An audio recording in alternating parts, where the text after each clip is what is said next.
nuts. Welcome to Bonehead. Hi, everybody. Hi, everybody. I'm wearing shorts. Well, at least it's not jorts. What are jorts? The jean shorts. That's right. I was told by a young woman today, those are yucky. Why are you flipping me off? I'm sorry. I am riddled with bug bites. I mowed the yard, and you mow my yard. And both my neighbors have paid for a mosquito service. Except you. Except Do you for me. think you would get the? But they're all just coming to your house. Yeah, they're all just flooding my house right now. Okay, so James is on his way, but what we've got here is an interview, and we're really, really excited about this because it is Brian Trenchard Smith. Yeah. Chad, would you like to talk about some of the things he did? Because you weren't able to be there for the interview. Yeah, I was not able to be here for the interview. Sadly, I would have loved to have been here. But Brian Trenchard Smith. Trenchard Smith. We say it, sorry Brian, we say it with a bit of the Eastern Kentucky. He has directed 2 Leprechauns movies. Probably the 2 best Leprechaun movies, Leprechauns 3 and Leprechauns 4. There's just one Leprechaun. I don't know why are you making them plural. I don't know, because Warwick Davis is more than one man. Yeah, he has a story. Well, he actually says nice things about Warwick Davis, not to ruin the episode. He directed a fantastic movie called Turkey Shoot. He also directed one of my childhood classics, and I don't know if you guys remember it or not. It played on HBO quite a bit. It's called The Quest. / it also is known by the name Frog Dreaming. And it starred Henry Thomas. We won't stop there. He's going to go through the industry. He's going to tell us many stories about many famous people, even working with the Trinity Broadcasting Network. I'm sorry, I've got a cat over there screaming. We also should note that we decided to take a break. We have 2 more parts for 90s cartoons. For those people who posted on Facebook, I know your cartoons have not been mentioned yet. We will discuss them. They will be. In the following, we didn't mention this in the previous 2 parts because, well, we didn't know we were going to end up doing 4 parts on 90s cartoons. We had a lot to say. So those 2 parts will be coming in the upcoming weeks.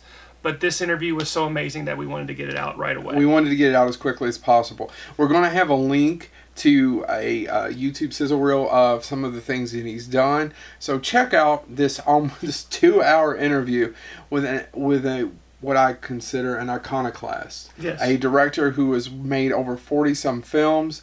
He has worked in television. He has been around the world. And it was a treat to talk to you. Thank you, Brian. I don't know how much time you have this morning.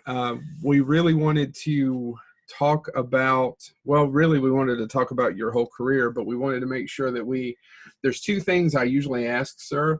And this is James. I'm so sorry. Oh, my name's Daniel. Hi, James.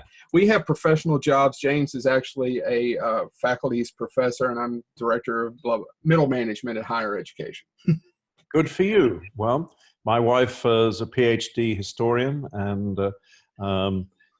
worked for a number of years at Loyola Marymount, but we decided to, have a new adventure, and after 25 years in Los Angeles, listening to the dull roar of the traffic and all sorts of other things in LA, we decided to go full rural and move to Oregon, and so here we are.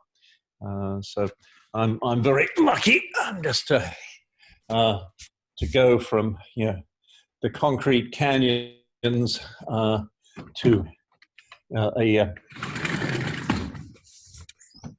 go to this. Oh yeah. It's very nice. So. Well, we are actually both from Eastern Kentucky. I don't know how familiar you are with Kentucky, but we both grew up in the mountains, which is probably, you can hear our accents as well, obviously. But we both grew up in the mountains, so that actually is more what we're accustomed to. We both live, well, James lives in Mississippi now, but we both live in Lexington, which is more of a small city, nothing compared to Los Angeles. However, I'm assuming that little piece of heaven was a lot cheaper than anything you had in Los Angeles. Yes, I can't even begin to put a price on what 2.5 acres with 200-foot tall Douglas firs surrounding the house would cost in Bel Air. Nor will you ever be able to put a price. No. Yes, the Leprechaun money is not going to pay for that, sir, and neither is working in higher education. No, I have been cheated out of any money for Leprechaun, but that's the rolling break even, I think, is the Hollywood term. That studio math gets you every time. Yeah. Oh yes. But luckily, I managed to squirrel away enough to buy this place, and I can, there are projects that might get financed that would cause me to, just fly to wherever they're going to be made. But it's all up in the air at the moment. But there is some interest in Alice as a streaming service. Yeah. Streaming series rather, and there are a couple of other things I'm attached to, so we will see what happens. But in the meantime, I just I writing my memoirs at the moment, or revising the 348-page first draft, which is actually a fairly tortuous exercise of defending your life. That's pretty much the the Albert ultimate Brooks film. It is the ultimate dissertation. Yeah, it is.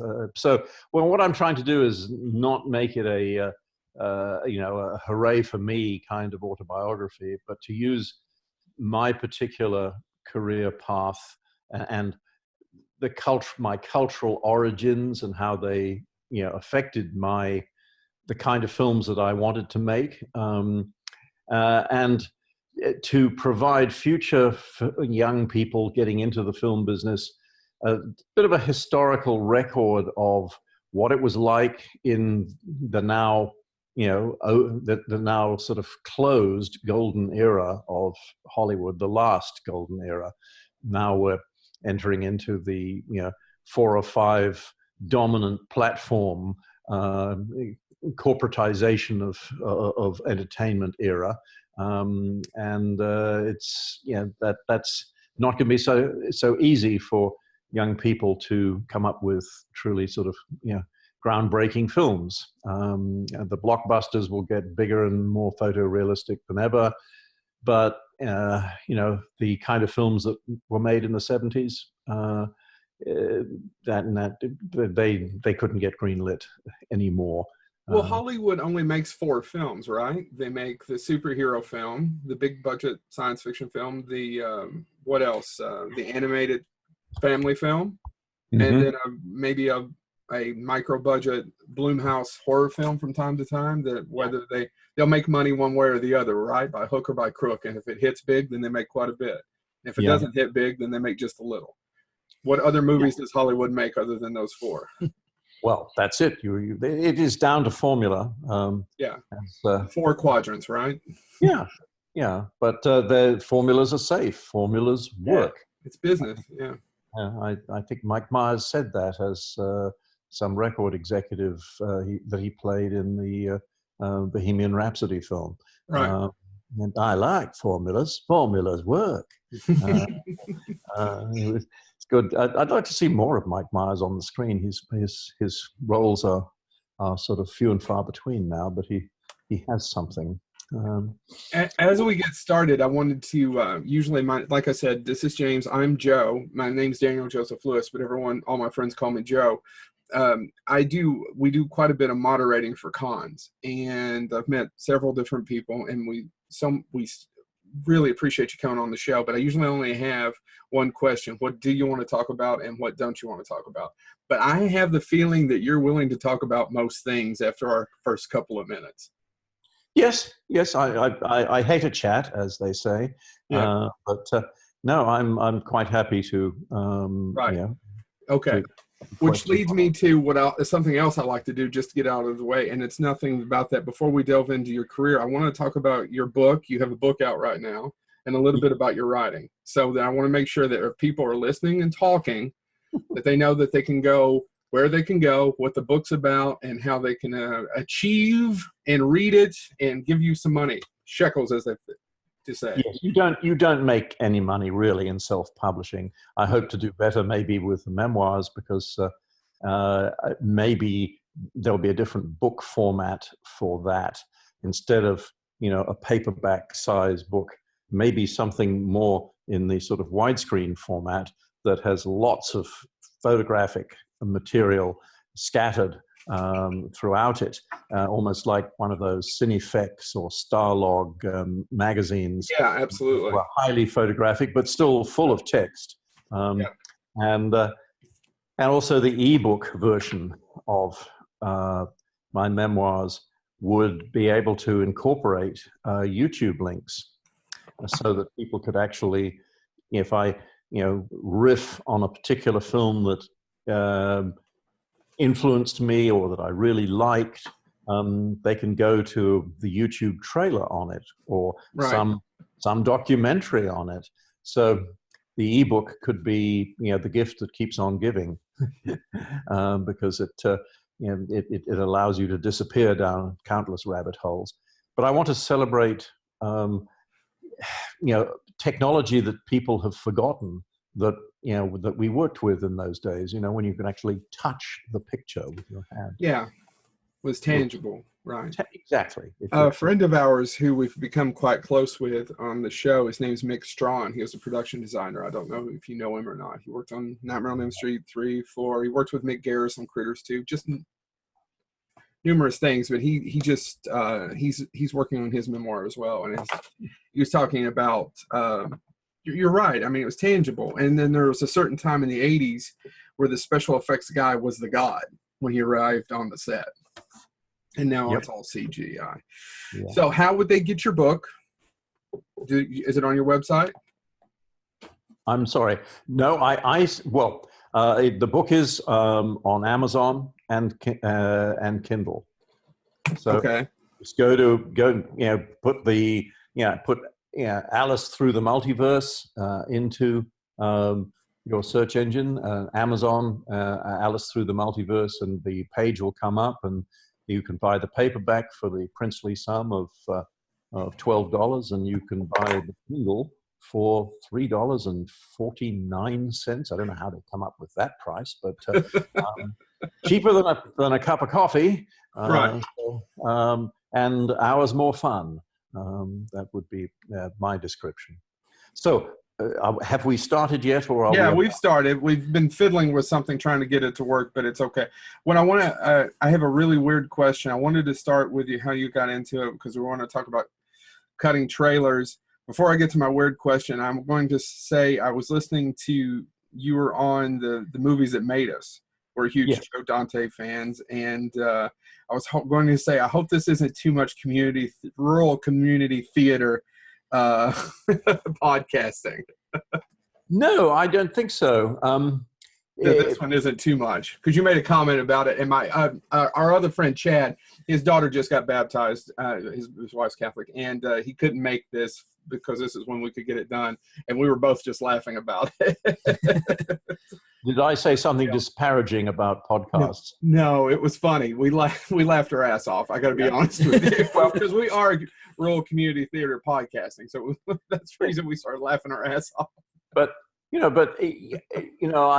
I am very grateful that people in all walks of life actually get my particular sensibility once they've seen a number of my films, and they sort of start to see a little bit of a common thread between them subtextually. And I'll take praise anywhere I can get it.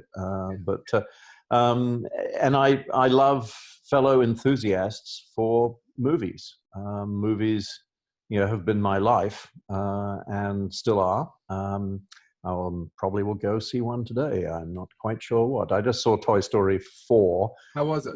Is not better than Toy Story 3. Someone said it was. Oh, some people say it's wonderful. But really, Toy Story 3, I thought was that they really, climaxed well with that. I agree. And this is a pleasant reminder, and interesting to look at the Toy Story, universe, let's say 10 years on. I'm kind of glad to see some of these characters come back, and I'm certainly glad to see Bo Peep, take such a dominant role. I mean, I think they thought, right, let's gene splice Frozen with the new Toy Story, and that'll get the young Muppets or Moppets rather, So I think it's a well-intentioned film that will no doubt rake in lots of cash. But I was kind of expecting I mean, along with the pleasant, throat tugging sentiment every now and again, I was still expecting some really clever cliffhanger where the fate of the toys sort of hung by a thread, which it seemed to me was the climax of Toy Story 3. It was agreed. That whole it had all the adrenaline rush of a big movie climax. This one sort of had a climax that kind of went by the numbers, but that them's the breaks. But it certainly, it will entertain its intended audience. I was gonna say Toy Story 3, we've talked about this before. We heard adults sob in the theater. There was a grown man behind me and it wasn't as they're holding hands about to go over into, and you think, oh my, of course they're not going to kill them, but you get sucked into it going, oh, they're going to kill them. They're about to, and it wasn't then. It's when Andy hands them over to the little girl. There was a grown man behind me, just lost it. So I don't know what was going through his mind. I don't know what it touched, but it touched something. And it was actually kind of cool just to hear this grown man just start sobbing. And Toy Story 4 does not have that. I got to see it yesterday as well. And it does not have that moment where I'm like, a grown man's going to sob. I don't think it has that. No, it was certainly sentiment light. But good. I want to see the Emma Thompson, Mindy Kaling film. Late night. Things about. Most recently, a film that I just saw, The Perfection on Netflix, which I really liked. I thought that is, not a bad little horror movie, and I was quite, I was not as normal ahead of these kind of things, ahead of the story. Luckily, I had not seen the trailer. For an old trailer maker, now I just don't watch trailers. I really don't want to see them on anything that could possibly have unpredictable elements, because somehow they will give it away in the trailer. I gave away a few things myself in 100-odd trailers that I've made, but I don't want to. I don't want to have these surprises spoiled for me. So when the first major surprise occurred, I thought, whoa, but I understand that surprise is given away in the trailer. So nobody watched the trailer for The Perfection, and you will, I think, have an interesting ride. So let's talk about that. So I know some of your favorite movies, one in particular, Zulu. And once again, I don't want to get into areas that you've already covered with Joe and Joel and several other people. But I know that you started making trailers, which is close to what Joe Dante did. He started making trailers for Corman. How did you get there? How did you actually get that job? Well, I had arrived in Australia just having turned 20, and somehow with a reference that I had forged on a British company letterhead, saying that I was the greatest thing since sliced bread and worked in editing and cameras, etc. I was somehow able to get a news film editor's job, which I quickly learned. I mean, I had I'd done some 16 millimeter editing of just a short industrial film that didn't have sound. I just edited all these pieces together for someone at the central electricity generating board, and so I had some experience at least in handling 16 millimeter film. And luckily, the editors in the news bay thought, I don't care if he has no experience, we'll teach him. And by the end of the first week, I certainly knew how to cut news. And there was a whole art to it in those days. But so after 6 months or so cutting news and occasionally going out and shooting news, I noticed that the station promos at Channel 10 were kind of lackluster, I thought. And so Australia was the kind of place in those days where if you volunteered for something, if you wanted to have a go at something and you were sufficiently enthusiastic, they would give you a shot. So they said, okay, well, after the news shift ends at 6:30, why don't you do 2 hours of overtime 3 times a week and make some promos the way you think they should be made, which meant that I had to go to the reels of the programs from the library, select the pieces that I wanted transferred, paper them, send them into the lab. Those pieces would come out, and then I would edit them together and write a commentary. And I tended to choose things that reflected sex and violence a lot, and that seemed to work. And so my promos were appreciated. So then another network said, come and make promos for us. So I duly did. And it coincided with the launch of the new season's product in February February 16, what was it? Goodness me, 68, yes. This was when Star Trek, the original Star Trek, started, and Ironside with Raymond Burr, and a whole bunch of hit shows that had longevity. So I did the launch promos for them in Australia, and the Channel 9 won the ratings in its first month as a result.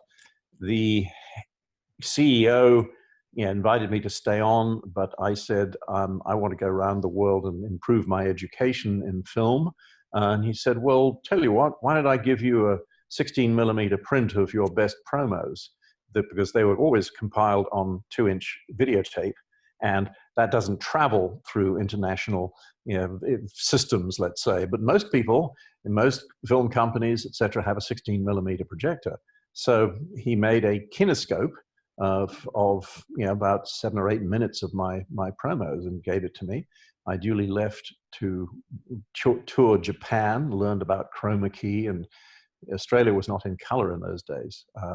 And so I learned a bit about color ahead of the game. Came to America,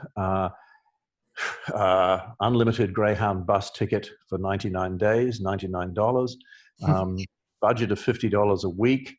And I circumnavigated America, then zigzagged across the middle. And wherever in major cities, I just sort of cold called TV stations and said, hey, I'm a promo director from Channel 9 Australia. I got a reel of my stuff. You show me yours, I'll show you mine. In that way, I networked and learned things. I visited a trailer making company in New York, and they said, you should go, Kaleidoscope was its name, and I think the legendary Don LaFontaine was involved with it.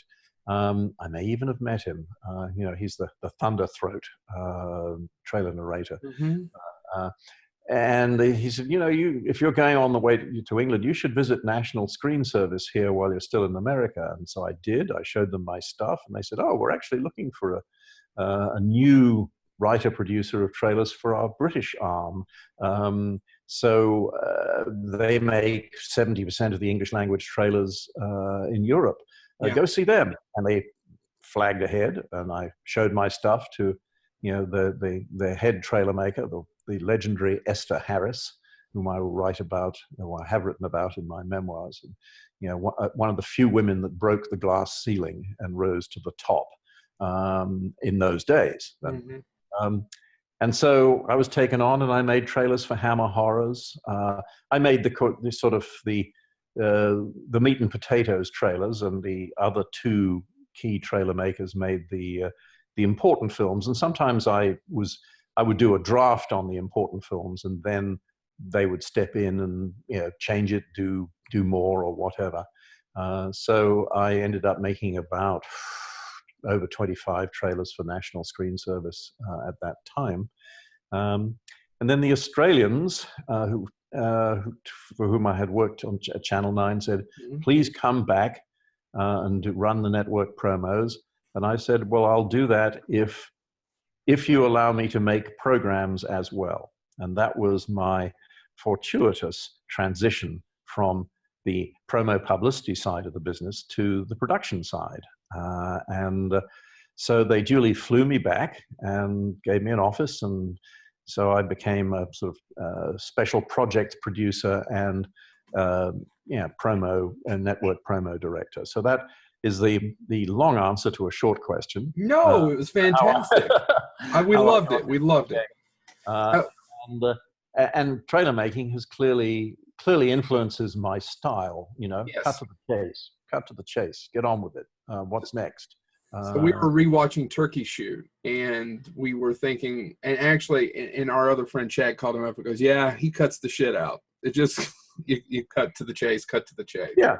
Well, yeah, I mean, there's still a little bit of shit in there that I could have cut out. No. But And that was a compliment. I hope you know it was. No. I understand that. Look, there's good shit and bad shit, and I like to think that I delivered a lot of good shit. You delivered fantastic good shit. In fact, go ahead. I was going to say, Turkey Shoot. I was watching it, and I was just thinking that I'm a big fan of Logan's Run and some of those movies, and I'm like, that deserves to be mentioned in kind of that thing, because it's dystopia and all the horrible things. And I was watching it going, this is, and I know it was, there was a remake that you were an executive producer on, I believe. I had absolutely nothing to do with it. And it kind of pains me. It had to be made extremely cheaply. I wish they had come to me and said, you made the original. We only have money for 15 days of shooting. Come up with something that, it could at least equal it, but they didn't. They went to someone else, and it just doesn't. It doesn't sort of build upon the original, in my view. I was going to say, I wouldn't want to disparage it. It's been sold all over the world. It's recouped. I don't know whether it's recouped its cost or not, but there was a certain amount of soft money involved, obviously with some state subsidies. But it didn't do it for me, and I was not a big fan of Dominic Purcell as a hero you could identify with. I mean, some people didn't like Steve Railsback, but to me, he was the perfect kind of quirky rebel. Go on. No, I didn't want to interrupt you. It just leads me to a question on here, and I was going back and forth whether to ask it or not, but I think I will, because I think you have a good sense of humor about this. Just how batshit crazy is Steve Railsback? I met a lot of people. I've never had the opportunity to meet Steve, or Mr. Railsback, as I should say. Please tell me he's just as crazy as I hope he will be, or hope he is. Well, I think he's crazy in a nice way. Right. Not in a Klaus Kinski kind of way. Yeah. He clearly has issues that have arisen in his life and have had an effect on him. Mm-hmm. But I found that if you're straight with Steve and you treat him with respect, because he's capable of being a really great actor in the right role, but if if you treat him that way, then he's a pussycat, really, and he understood what I was up against, and he wanted to help as much as possible, and right. He has publicly disparaged the producers, as you know, and suggested that they lost all the money at the racetrack, which I think is an interesting theory, but not really. I don't think that accounts for our budget shortfall that I had to deal with. But I'm pleased that Turkey Shoot resonates with an audience, several generations later. We wanted it to have, a biting political message buried in, trashy exploitation or the various other, right. epithets that have been attached to it. And it's so obviously Ronald Reagan, as he was known in various political posters painted on walls, etc. No.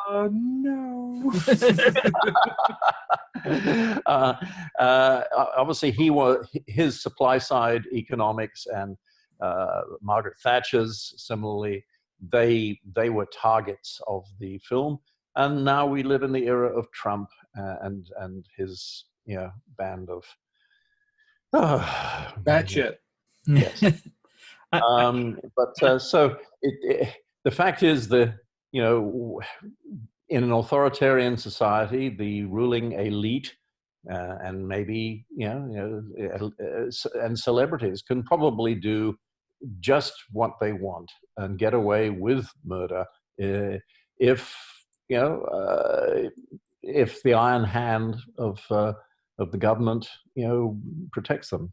So, And I think that's I think Turkey Shoot is one that will continue to resonate, because I was watching it and I was like, I can hear people that I know and know of say things like, obedience is freedom, and some of the messages that are the taglines and the oaths and things in that film. And so I was watching it and I was like, I need to even talk to my students about this. I'm teaching a class about pop culture and education, and how, what we see in movies does reflect what we hear beyond. And so as I was watching it, I was like, there is a lot of indoctrination that we do see in reality. Education repeats culture. Mm-hmm. And so I was watching it going, I need to bring this up to my students, because I think that's one of the big concerns we do see of, like you said, that iron hand. If that iron hand is never, corrected, then it's just going to continue. Yeah. No, we are lurching, step by step towards basically an authoritarian fascist government with, a fig leaf of democracy pinned upon it. And there is no more important election in American history than the one that will take place next year. And so I'm sure you tell your students that as the moment they are eligible to vote at 18, they must do it, because it's their future that is at stake. So it's. I am a somewhat anti-authoritarian person, even though I went to elite private schools and was born into a privileged lifestyle, not rich, but nice upper middle class lifestyle. And by great good fortune, despite choosing a career that normally has a sort of 90% failure rate, I was able to earn a reasonable living and practice my craft and experience the love of movies for the last 50 plus years. So I was very lucky, but I am concerned about the future for my grown sons. How will their life be, and what will America be like in when they are my age? But all you can do is make your opinion, make your wish felt at each succeeding election. I guess the half-term election was a good sign, but I don't know. He and his gang are tricky customers, and there's no telling what they may get up to make sure that they get a second term. So we will see. But I have made films that obviously reflect a slightly anti-authoritarian bent, Turkey Shoot being one of them, Dead End Drive-In being another. Are you familiar with Dead End Drive-In? I think that's a very valuable film to show to students. I haven't seen all of it. Turkey Shoot. Go ahead, I'm sorry. Say again? I hadn't seen all of it, and I'd had some questions about it. I was going to ask you when we got to it, yeah. Okay, well, that's good. I mean, Turkey Shoot is obviously reveling in its B-movie tropes, but it also has this, undercurrent of, resentful, attitude to, an authoritarian government. And look, and ours is, there are authoritarian governments all over the world, and look what's happening in China to the Uyghurs, who are being re-educated in large camps. Naturally, we don't want to rock the rock the boat with China and Money. the Money. yeah. Yeah, right. Well, of course. It's so ultimately, human rights will always take second place to profit, and unfortunately, that is the way of the world, because self-interest is the next strongest instinct after self-preservation. And I'm beginning to sound like a sort of original sin Calvinist, but No, I think there's everything you're saying is absolutely correct, and we agree with you probably at least 95, if not 100%. When it comes to Dead End Drive-In, I was actually not going to go as politically as you went with it, but I was kind of curious about your experiences with drive-ins and how that shaped you making the movie, because that's dead. There is actually a functioning drive-in in Kentucky.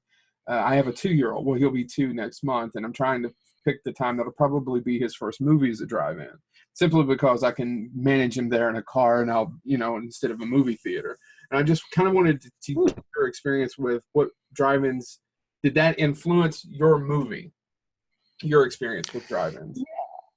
Well, my experience was very limited because I grew up in England and there were no drive-ins in England. Rain, bloody rain all the time, Right. So cinema was always an indoor experience for me. I thought I'd so read I came something about you going to drive-ins in Australia, but I did. I did initially, because I went at a time when they they were coining money for exhibitors there. Mm-hmm. And I remember the first film I saw. My father had preceded me to Australia at that time. I saw Major Dundee. Mm-hmm. Well, that was the very first film I saw in a drive-in.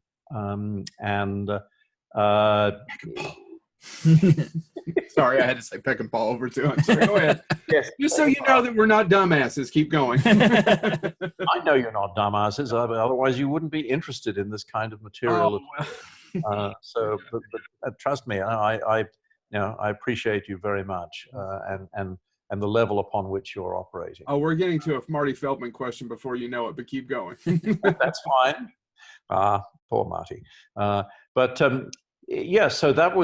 I did go to drive-ins occasionally, but being someone who was accustomed to seeing movies in a completely darkened auditorium with good sound, the drive-in never quite lived up to the special technical standards that would allow me to be sucked into the universe that the film was offering. And you get distracted, and then somebody walks past your windscreen, or as we showed in Dead End Drive-In, there's a panel wagon, that's suddenly rocking from side to side, and pleasant noises are issuing from it, and it kind of distracts you from what's going on the screen. But it was an institution, an American institution that transferred very well to Australia. That was really my experience of it. But it was, of course, the perfect metaphor for society. Mm-hmm. That's how Dead End Drive-In sort of came about in the waning days of the drive-ins, when VHS had come in, and suddenly you could never sort of watch a movie at home before. You could see it on television, interrupted by commercial breaks, censored, whatever, but you could never have a movie that you could play, stop, rewind, play a number of times. So suddenly the kind of product that people went to the drive-ins to see, or to be playing on the screen while they engaged in other activities, suddenly that product was kind of available to them at home, and drive-in business fell away rapidly. And then finally, people who owned the real estate thought, well, what am I getting every month out of this piece of real estate when the developer is offering me squillions of dollars to put up 6 blocks of flats on it? Yep. So we got the Matraville Drive-In, where I saw my very first drive-in movie. Mm-hmm. after it had closed down and before it was to be torn up and demolished. And we were able to, do what, and it had working projectors. And one of the things I wanted to show was a real change as they were done in those days. Our hero is sort of trying to follow the police who've taken the tires off his car, and we have a tracking shot where he goes past the projection box, and I arranged that so that the light from one projector cuts off just as the light from the other projector comes out. So for those that know how the technology worked in those days, that was a little example.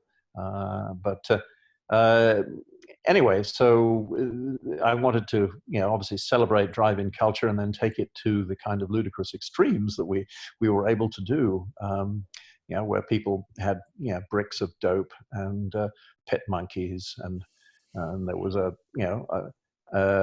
combi van that was turned upside down and turned into a swimming pool, and they referred to that car as Club Med. Anyway, it was good to celebrate drive-in conditions and also certain social types and a wide variety of little comments. Now, the film was not appreciated in Australia. It was the distributor hated it, didn't like it at all. The Australian censor wanted to give it an R rating for preventing under 18s from seeing it because it was a bad social example, but we were able to appeal and got it through for an M rating, which meant that anyone could see it. So it was, critics dismissed it as dumb, stupid. It was socially critical of its target audience, and people didn't kind of like that. We clearly point to junk values that society and that young people are hooked on. And it took American critics to discover it. Michael Wilmington of the LA Times wrote a glowing review. The Hollywood Reporter was a glowing review. And it developed its following thereafter. But it was in America, after a token 1 week theatrical release with a few hundred prints, its real destination was going to be VHS, the very thing that had replaced the drive-ins. Talking about that transition and expanding it forward now, you actually just made me think my children have no concept of things not being on demand. I have two children, 7 and 9, and it's funny because I joke that I've officially hit, I'm entering my late middle ages because I have to say things like, we used to watch commercials. Like that was when you went to make a sandwich. That was when you went, and my children literally have no concept of that. And so, as somebody who makes films and as somebody who does that, what's the challenge that you foresee going forward where everything is available on demand, but there are so many formats? It's, my kids know Amazon Prime and Hulu and Netflix. And, when I'm like, we can go see a movie in a theater and have that experience, because I think there is something to that experience. And my kids are like, but it's available right there. We don't have to leave the house anymore. Yeah, no, that is the way. I mean, the VHS convenience has now been transferred to the streaming service. And, that in a way is contributing to the potential death of cinema. I think the collective experience of watching a movie with a couple of hundred people or even 50 people, that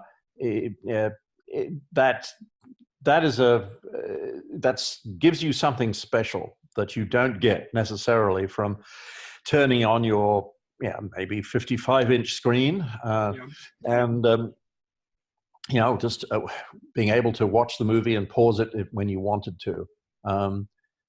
There's something about being in a theater where the movie will run and it's not going to stop for you or your bladder. So, so be prepared.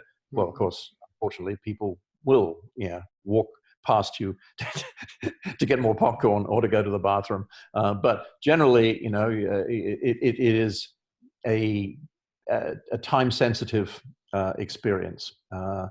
But by the same token, I think some homes, assuming there will be people who can afford such things in the automated future, where there are no jobs.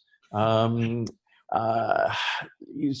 homes will have bigger screens. They'll have 70-inch screens in a dedicated room in the house, with maybe up to 10 chairs or sofas, etc., that can be arranged. And then people can go into that room and have a cinema experience.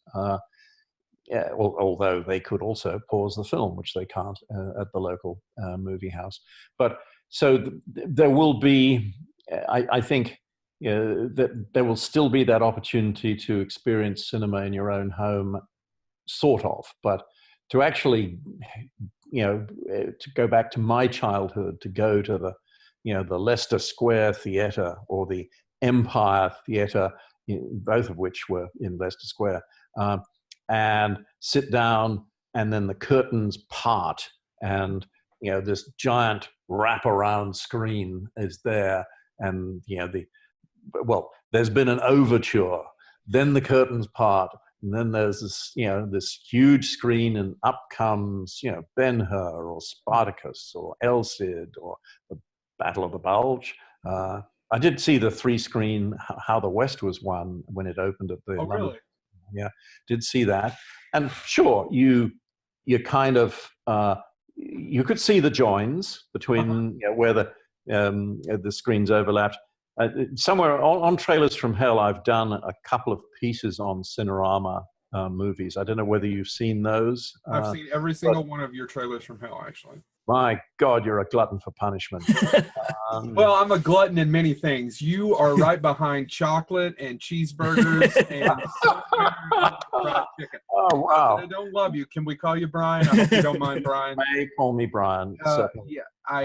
We're very respectful, but you're just not chocolate or cheeseburgers.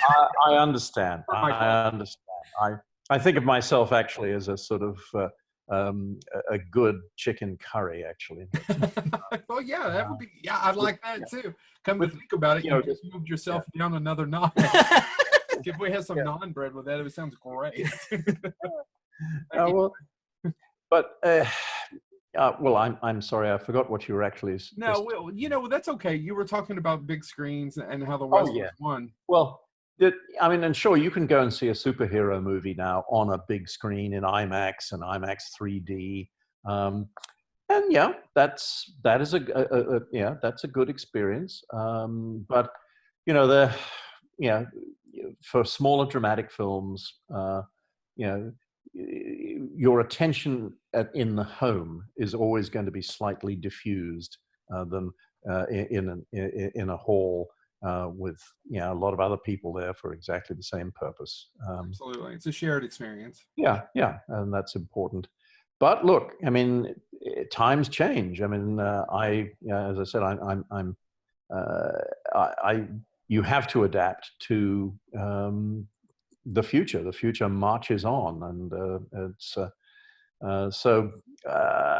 I just don't want to get into a Black Mirror stage where I've got my eyeballs have been replaced by computers that give me excellent vision and process things, and heads-up displays give me further info, and but also remember every horrible thing someone ever did to you. Yes.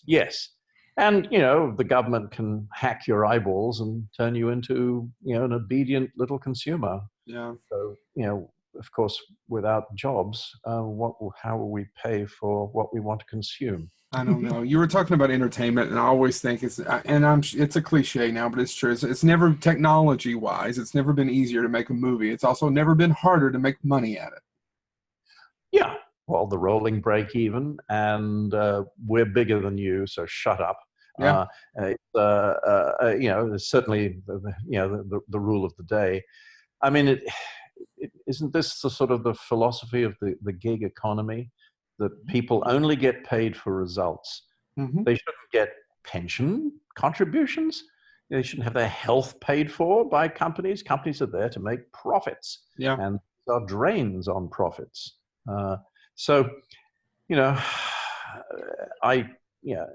I mean, you look like you're about to make a comment. Well, that was one of the things that you made me think about this. We, several years ago, and he's now passed away, but we saw Harlan Ellison. And one of the things Harlan Ellison talked about was, there's no pension for aging writers. There's no, if you're creative, you just aren't allowed to stop. Yeah. And that's a problem. Once upon a time, people shared in the revenue stream of their creative work, albeit fractionally. I mean, when you look at how the system broke down, I mean, the theater would take 50% of the receipts. Mm-hmm. They'd also make money on the popcorn and whatever, and that was all theirs. They'd take 50% of the receipts and remit the remaining 50% to the distributor. Once upon a time, they were all owned by the same company, but antitrust suits changed that. Now the relationships are not official. So the distributor then takes 35% of that 50% that was remitted as a distribution commission, then takes the publicity and the prints and publicity, used to be a lot in the film days, but takes the cost of prints and publicity off the balance. And unless the film has made a great deal of money,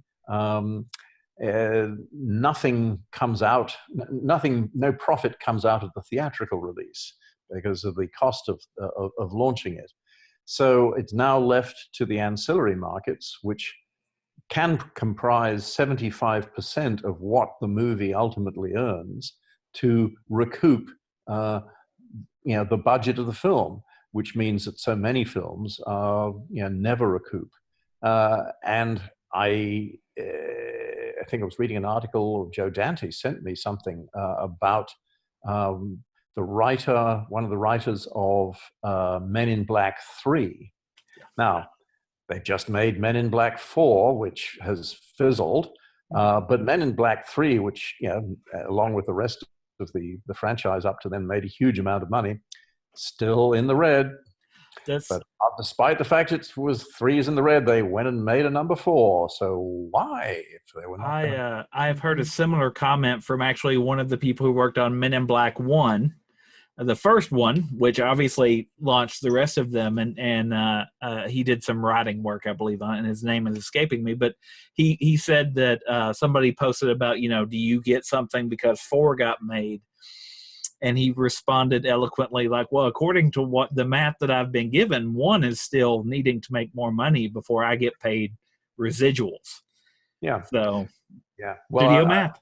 Yeah, that's right. Well, I mean, I think Ridley Scott said, quite some years ago, may have changed in that sense, but although Alien, which cost $10 million, brought in over $100 million, he was still in the red and seemed perpetually to be in the red. So I don't know. It's I think corporations simply want to get the relationship between management and labor to boil down to a simple thing that you just get paid for services rendered. And we determine really how much you should be paid for those services. We think you're being paid far too much. So if they can just get everyone down to a flat fee, that's simpler. I mean, I would have to say that I was told that it costs a company $15 to issue a check. That when you amortize the cost of the accounts department and time, and I'm sure there's some formula for it. So when you get a residual check of $3.20 for something, that's a loss for the company to have to honor that particular agreement. Now, I'm sure that's not the only reason that they would like to abolish these agreements, but unions all over the world are under attack. And guilds like the Writers Guild and the Directors Guild, are similarly surrounded by hostile forces who would like to see them eliminated, and that everyone be, good little widgets and take what you're given and be lucky you're employed. What's the name of the famous bar in Hollywood, or is it's in Los Angeles, where if it's less than $1, you get a free drink, your residual check? Have you ever heard of I it? had not heard of that. Oh, it exists. I promise. I'm so sorry. I didn't know that the conversation was going to go here. Otherwise, I would have already looked it up and gave it. Well, that's fine. Yeah. I will email it to you. I will Google it and email it to you. I was gonna so say, you can take your check there the next time you're in town. Hey, well, I don't think I've ever received one less than $1. Less than $1, you're supposed to be able to get a free drink. I think there. Clancy Brown, the actor, posted on Twitter recently because people make the assumption, oh, you're in Hollywood, so you're making money, and he posted a great shot of finally got my residual, and it was for some movie he had done some time ago, but it was 3 cents. Yeah. And so he posted, he goes, living the high life, don't know what I'm going to do with all this money, and it was just hilarious to have that reality check of. Yeah, I know. I mean, I'm at 5% of the profits of Leprechaun in Space, but I got a notice many years ago now saying that your residual, your profit participation is clearly unlikely ever to happen. So we're just going to suspend sending you reports now. So I gotta leave it. Not to keep this too, but that's kind of a huge fuck you. Yeah, I was gonna say that's and at 5% is not insignificant. It's not like it's 0.05. Yes. Yeah. No. Talk about controlling the flow of information. Speaking of authoritarian, Who controlling the hell the flow. owns Trimark now? It's Trimark, right? Those are made by. Yeah, but then they were absorbed by Lionsgate. Was it Lionsgate? Okay, I off the top of my head, I didn't know. That makes sense. Yeah. That's Yeah, no. So yeah, there you go. all right. So we've spent some time talking about politics and unions, which is not where I was going with this, but it's been absolutely fantastic. Thank you so much. Well, What's my your best Marty Feldman story? So how did you meet him? And we have to ask simply because we're huge fans. We don't mean to ask about someone else during your interview, but we have to have a Marty Feldman. That's all right. I'm not so self-absorbed that I can't actually talk about other people. We appreciate it. It's a strain, admittedly, but I can manage. Well, I worked on the trailer of Marty Feldman's first British film, Every Home Should Have One. And indeed, every home should have a Marty. They're very entertaining. But I never met him at that point. He came to Australia to do a series of sort of one-man shows in various cities. And my particular network was very good at just grabbing a star before they left, or making the arrangement, obviously, in advance. Said, come and do an Australia-only broadcast of your material, let's say. And sometimes there were singers and actors and whatever. We'll make a little TV special around you only for Australia, and we'll pay you with around the world first-class airfare or two. No tax issues, so a lot of actors, who came to Australia, who were able to turn their talents to something else, did so. I mean, I had both Darren McGavin and Robert Lansing host TV specials that I made about movies all over the world, upcoming movies, etc. And it's just a matter of going to their hotel room and putting them up against a pleasant background and with cue cards, giving them the little links between movies, and occasionally talking off the cuff and then cutting that into the show. So with Marty, what he wanted to do was something for animal rights. So he basically did a half-hour special called "Let's Talk to the Animals," which also, which incorporated that Dr. Dolittle song. So we took him to Taronga Park Zoo and shot him all over the zoo, miming to his recording of the Dr. Dolittle song. And we recorded various sketches that were animal related, which he had performed before in England, but like the restaurant, the sort of strange little man in the restaurant that starts harassing someone at another table about what he is eating. The man's eating vegetarian food, but Marty would say, "Have you heard the shriek of a carrot as it is plucked from the ground by its roots? Have you heard the death rattle of a stick of celery?" So stuff like that. That was one of the sketches. But the Taronga Park Zoo was kind of funny because we went to the rhino enclosure, and Marty had just decided to take off the cloth cap that he was part of his sort of trademark personality on TV. And he hung it on the rhino's horn as they met across the barred, gate. And the rhino just walked off with it. That was Marty's precious cap. And so Marty started climbing the fence to get over into the rhino enclosure, get his cap back. And no, Marty, no, stop. And luckily we had one of the sort of animal keepers there, and we restrained him, and then the animal guy went in and obviously had a relationship with the rhino and got the cap back. But when Marty had put his mind to something, he was going to do it. He was going to get in there and just go up to the rhino, and probably he thought, wow, that'll make a great piece of film. It would have. I think our camera guy was so nonplussed by Marty climbing up onto the top of this gate to get over that I think he stopped shooting, and as we were all yelling and screaming. But that was my Marty Feldman story. But and I got there's a picture of me with an appalling beard, which I had at that time, trying to pretend that I was older than I was. Directing Marty on something somewhere. It'll appear eventually in the memoirs. That was it was fun. Television, making television in Australia in the early 70s was it's quite an experience, and a unique place, and I'm very lucky to have been there at the right time. You made a lot of unique movies, and you did a lot of outrageous things. Some of them would be great stories on any documentary.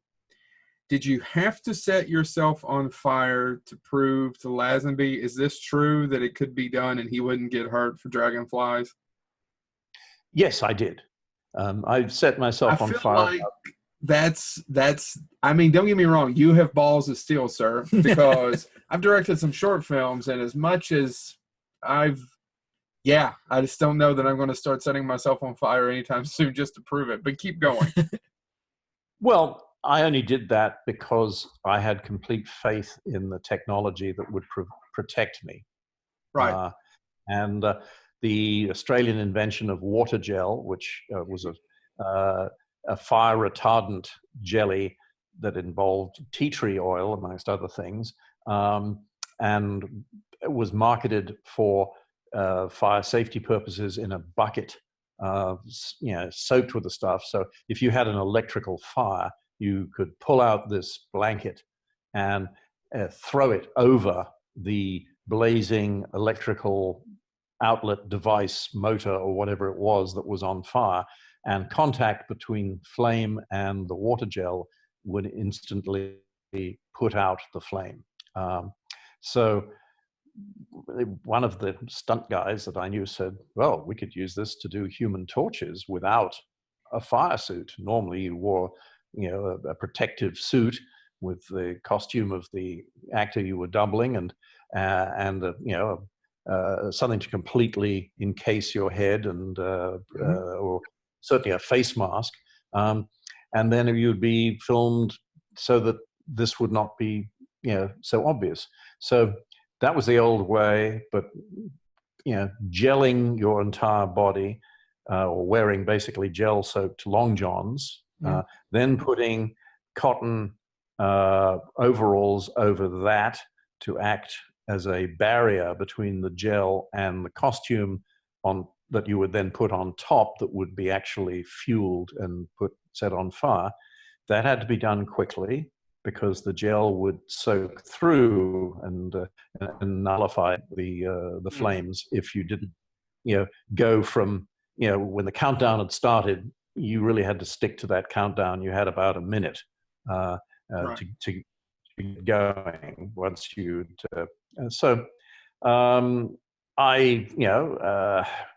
My first film, The Stuntmen. Mm-hmm. Have you seen The Stuntmen? Okay. Well, you see me set fire to my naked arm in that to prove that the gel worked. I thought I could hold it for, no, I bloody well can't. I stuck it back in the bucket. But I did it again so they could get a longer shot. So if it's used correctly, it worked. And Grant Page, pioneered the use of it. And so on certain occasions as publicity stunts, that came later, but I did some fire stunts. But I had done one just to test it in Australia, beyond just putting my arm on fire. So I said to George, this is perfectly safe, and I'll show you. So I, behind the scenery in the Golden Harbour studio, I got out of my clothes into the long woolen long johns and the protective barrier, and then a costume jacket taken from that could be destroyed from their costume department, and was duly set alight in front of George. And it wasn't, a particularly big one. It was really from the top of the buttocks to the shoulder blades. And that was really what we needed for his jacket to be on fire. Right. So, I should not have done that. When you have a macho guy, former James Bond, you say, well, I can do it. And, I'm just this young, movie, director, I don't look like I've lived an athletic life. And anyway, he accepted it. And then we did the stunt. And of course he did actually get burned, about a 3-inch burn on his wrist here, when he had trouble getting the jacket off. The miscalculation, from which I learned, a good lesson in terms of really doing your research to see what could possibly go wrong. The miscalculation was that the combined bulk of the water gel soaked long johns and the protective barrier made it harder to get the jacket off when he after he'd done all the fight movements perfectly, and so and he naturally at that point had forgotten the initial the instruction was, the moment that you feel you're getting burned or something's wrong, hit the ground, we'll throw the blanket over you. So Grant actually tackled him and brought him to the ground, and we threw the blanket over him. And he wasn't happy about it. Well, of course not. Yeah, but he didn't hit me, as has been said. He didn't. He thought about it, and he certainly stepped in my direction, and I just stood there and I said, "Okay, George, you want to hit me, you can," but he didn't, to his credit, and it healed. And there's, I think, barely a mark there. And so 3 years later, he invited me onto his yacht at Long Beach. We had a perfectly good relationship afterwards. 3 days later, he came back, finished the scene. Mm-hmm. I doubled him with Grant getting the jacket off and throwing it at Wong Yu. Yeah. And so he didn't have to do anything more with fire. So I was forgiven. And he had the perfect opportunity to feed me to the sharks when we sailed to, off Long Beach. Which would have been a very Bond thing to do. It was, yes. He was changing sides and becoming Blofeld. But yes, absolutely. Interesting idea for a new Bond movie. Bond as the villain. Well, that was part of what I thought was good casting chemistry for the Man from Hong Kong, because the bad guy is played by a James Bond, and we obviously tried to give a Bondish flavor to his luxury penthouse, and obviously some of the music score as well. That's the first co-production between Australia and Hong Kong, correct? Yes, between Australia and an Asian film company. Okay. First. Okay, sorry. Yeah. Yeah. I'm loosely attached to another one, but I don't know as yet whether they will achieve the necessary finance. It's much harder, obviously, when you're dealing with a government instrumentality than when you're dealing with a private Hong Kong film company. Right. Before we go on to Grant Page, because I wanted to ask you maybe one of your best stories there.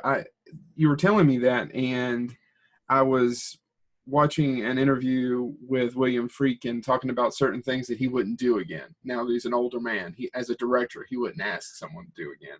So I'm kind of curious, now that you're in your 40s, what would you not do again that you would have done as a tenacious, full of piss and vinegar 20-year-old director? I'm going to get it on film. I've got to get that shot, and damn it, it's going to happen. By God. What would you not do again? What was the scariest thing that you did that you wouldn't ask someone to do again? Well, my early work is full of stunts. Yes, absolutely. That basically didn't go wrong, but they were.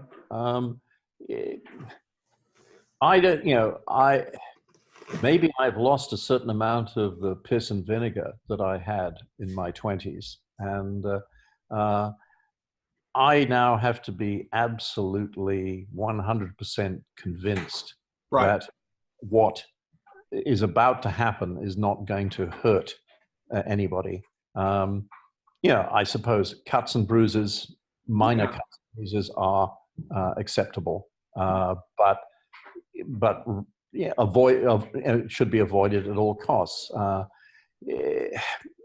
No one should be maimed or killed for going to work, and that's stunt work is a job.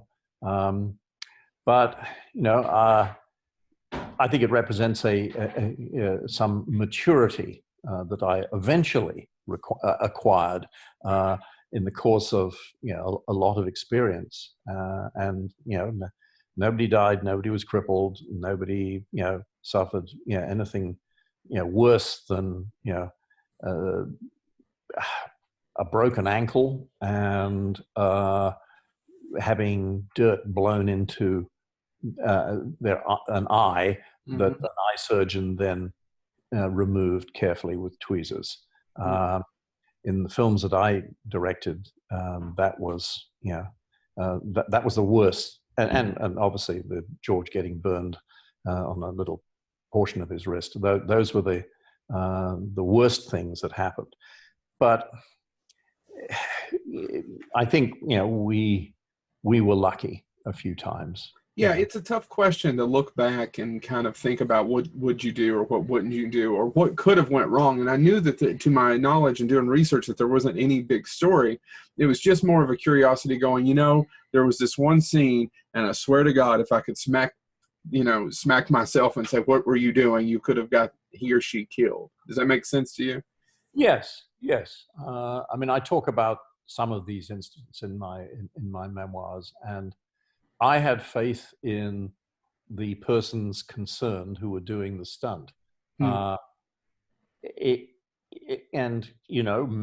a more prudent person would have said, no, I really, I don't think, I think there's still a possibility of something going wrong that I can't put my finger on, or that nobody else can put their finger on. There's still that possibility. I mean, look, you're doing a car chase and you think the car is perfectly maintained, and suddenly, for some reason in the car chase, the brakes failed. Right. No one could predict that. Right. Some freak freak event, and so that didn't happen, but it could happen. Yeah. And so there are quite a few instances of that. So certainly, I don't want to do any sort of gonzo stunt work anymore. And I think those days were very, very rapidly over. Once the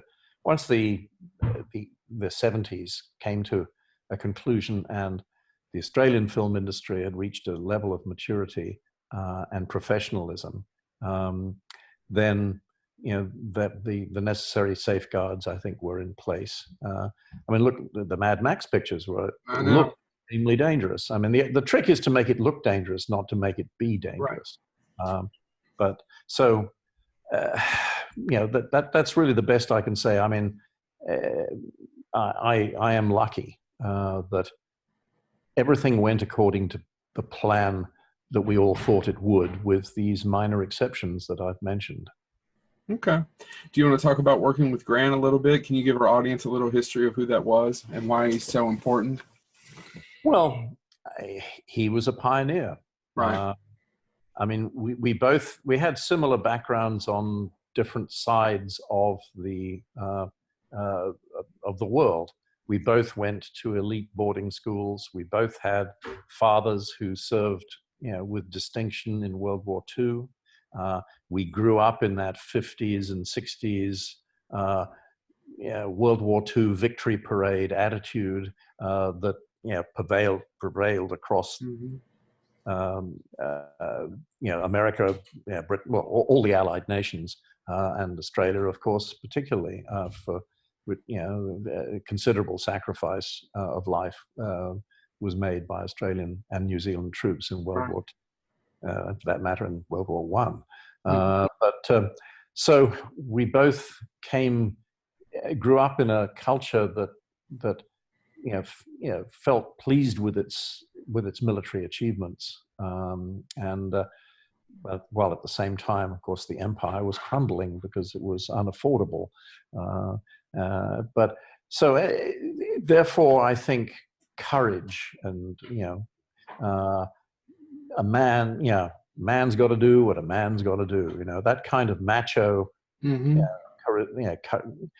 attitude certainly affected both of us. But he was someone who wanted to challenge the laws of physics and come out on top. And he worked out ways in which he could do it. Got his skills from the number of years in the commandos of what is the equivalent of the National Guard, I suppose, in Australia. I think they were known as the Territorials, but they were part-time soldiers who could be activated in a time of war. And he was a frogman. He learned how to abseil, and he brought that abseiling skill to my first film, The Stuntmen. I said, I need a rope expert. Find me a rope expert, and they brought in Grant Page. And we just hit it off, and I could immediately see that he had charisma in person, and he could be more than just a double for someone else. He could actually be a character in a film or a presenter who actually did his own stunts. And when you saw Errol Flynn do the stunts that he did in his movies, like sliding down the sail of a galleon, hanging on to the knife he was cutting through the sail, the audience didn't necessarily see the slide rope, but the audience was impressed because they thought, wow, that's really Errol Flynn doing that. That's not a wide shot where someone else is doing it. Now, of course, we have face replacement. make anybody appear to do the most horrendous, acts or suffer the most horrendous acts of violence, and yet, it's not really them. It's either a digital avatar with a face replacement of the actual actor. But anyway, he wanted.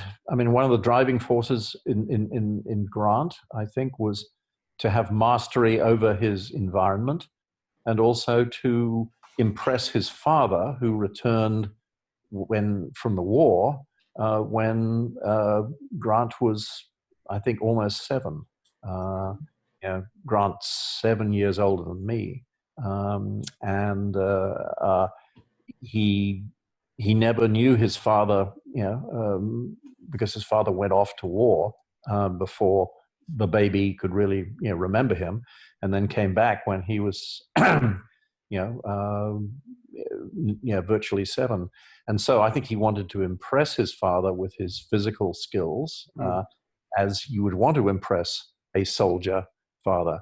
I similarly wanted to impress my fighter pilot, father, who was, shot down over France and went to Stalag Luft 3 and dug tunnels for the Great Escape, but luckily get out. And on that occasion, and the Warburg wire job, he survived that. He fell between the 2 wires, and thousands of rounds of ammunition were being expended in all directions.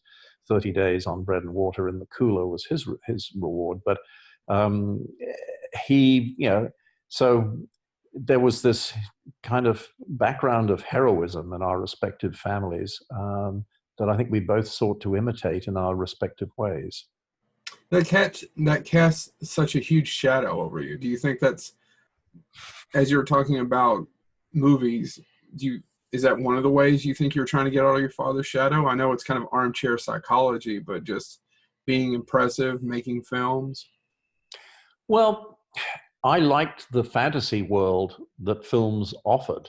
Yeah. I wanted to disappear into that fantasy world. It was more interesting than the real world. And I'd like to create that fantasy world and spend as much of my time as possible in it, either making them or watching them. Probably makes me a very limited human being. I don't know. No, absolutely not. Where do you think your creativity came from? Was your father creative? What about your mother? My mother was an actress, wanted to be an actress. Certainly had dramatic skills. She initially was working as an extra. There were 4 British movie studios close to where she lived in the south of England, and she worked as an extra. And I think she was a stand-in for Diana Churchill, who was a member of that Churchill family, who was quite a successful actress. She had little walk-on parts. I remember she said, my first part was your boiled eggs, sir. That was her line. But she met my father in 1939, just as she was about to turn 21. They got together, and it was sort of love at first sight, and they were married 6 months later. Went on a driving honeymoon through the sorry, are you getting additional audio from upstairs? Am I? No. Are you hearing something? I'm so sorry. Just a second. Darling, could you shut the bedroom door? Well, well, I actually didn't clear with you before we started how long you had, so I didn't know how. That's all right. As I said, I hate a chat. Well, and if it makes you feel any better, my 2-year-old must have woke up from his nap. I can hear his mother chasing him up. We're in my basement. My basement is, our friends don't actually call it a man cave. It's more of a dork hole. Because if I could put the camera here, here's a one sheet of the Road Warrior right behind you, speaking of George Miller earlier. So anyway, I apologize for that. But anyway, so I think probably from my mother's side, I got, I think I got leadership and drive from my father. I got some form of artistry, at least, from my mother. She made sure that I was taken to plays at the West End theatres of London. And obviously, when I developed an interest in drama at school and performed in plays there, and eventually was asked by the school to make an 8mm coverage of the year's activities at the school, which has since been lost, sadly. But both my parents encouraged my quixotic dream of making movies, which I decided at age 13 after I'd seen Alfred Hitchcock's Vertigo, which I think I told that in the podcast. Yeah, and you've mentioned it in a few interviews too. I actually, when I was asking, I had to ask the Lazenby question. I knew about it, but we've been trying to ask things that I didn't automatically come up in things that I've read and things that I've listened to before. Now, I have to ask you, do you have anything before I roll on? I wanted to ask, and you may be getting toward this, but one thing that you made Turkey Shoot, which we've already discussed, and I believe after that was BMX Bandits. Yes. And I wanted to bring that up because most people talk about it because Nicole Kidman. You get credit for putting Nicole Kidman on film before anybody else, I believe. But I think that's really interesting because you went from you went from Turkey Shoot to BMX Bandits, which is a family film. Yeah, that's a good way to put it. Your career is eclectic, and so that's what I was kind of wondering. As far as BMX Bandits, how did you? I just can't picture going from Turkey Shoot to BMX Bandits. Something I can watch with my kids, whereas I'm a little bit hesitant to show them Turkey Shoot. I'm curious, the financiers of BMX Bandits thinking, "Oh God, this guy right here, Turkey Shoot." This is what. Well, actually, strangely enough, Turkey Shoot was reviled by the critics and by the film industry arts elite when it came out. The producer, who didn't, Tony Ganane, who was no friend of the snobby arts elite himself, almost as a provocative gesture, entered Turkey Shoot into the Australian Film Industry annual awards. And because he felt, look, the Brian May's score is fantastic. Yeah. John McClane's photography is wonderful. This is a quirky, horror splatter film with a strong political subtext. So it should be entered. And of course, there were walkouts and people hated it, and certain certain pundits could see, wow, I can get some publicity out of slamming this, and they did. So it was not well received at the time, but to me, I'm multi-generic, and it's not that my career was going to be based upon making horror films.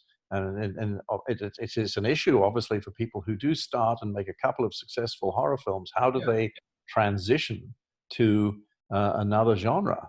But get typecast. Yes, typecasting occurs very often in Hollywood, in television and film. Producers and network executives want to hire someone who's made exactly the same project before. In some great way. Okay, we need a war movie director. Okay, who's done a few, etc. So I mean, it could be that I could have spent the rest of my life making martial arts movies after Man from Hong Kong, but I chose to make another action picture, obviously, and I have been typed as at that time. He's just the action guy. I wanted to make this kind of boy's own, action comedy called Death Cheaters. You can find on the Man from Hong Kong Blu-ray Omnibus edition, a lot of other things. And then I made an industrial film, a fire safety film. Hospitals don't Don't burn break down. somewhat misleading title, but and that was like a PSA with horror movie trimmings.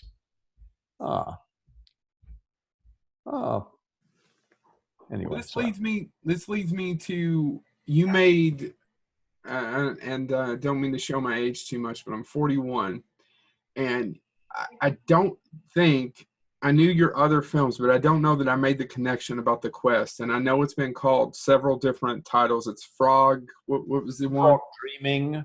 Yeah. The Spirit Chaser. Spirit the Chaser. Go Kids. Yeah. The Spy du Lac. And various. I'm sure there are a few others as well.